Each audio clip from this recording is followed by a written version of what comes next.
आपल्याला या बेरीज गिरणीचा वापर करून बेरीज क्रिया शिकायची आहे. तुम्हाला गिरणी माहित आहे सगळ्यांना? हो. त्याच्यामध्ये काय करून येतं, रिपीट तयार होऊन येते की नाही आपल्याला? हो. धान्य टाकलं की बघा, आता आपण इथे लाल रंग दिलेला आहे आणि हा निळा रंग दिलेला आहे.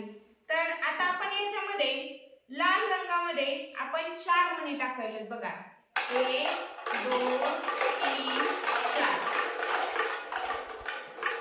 आणि निळ्या रंगामध्ये किती मणी टाकायलं? 3. 1 2 3. छान.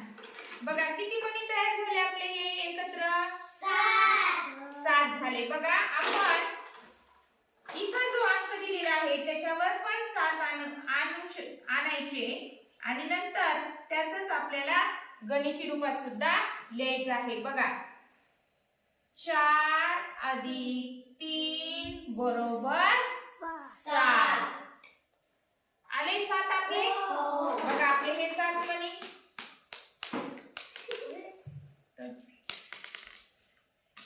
आपण इथं 4 घेतलेले होते, इथं 3 घेतलेले होते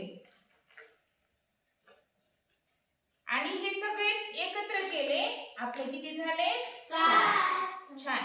आता बघा अजून आपण एक उदाहरण करून पाहूया. आता आपण निळे मणी टाकूयात 4.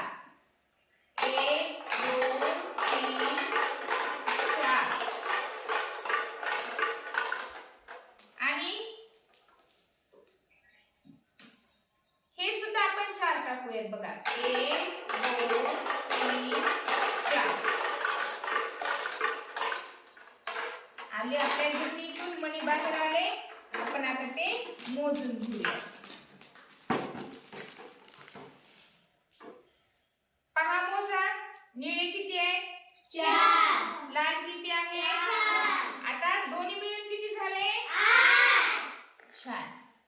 बघा लगेच आपण गिरणीतून मणी काढले की आपण उदाहरण पण लिहायचं, कारण उदाहरण लिहिल्यानंतर आपल्याला गणित लिहिण्याची प्रॅक्टिस होणार आहे आणि इथं पण आपण 8 करायचे.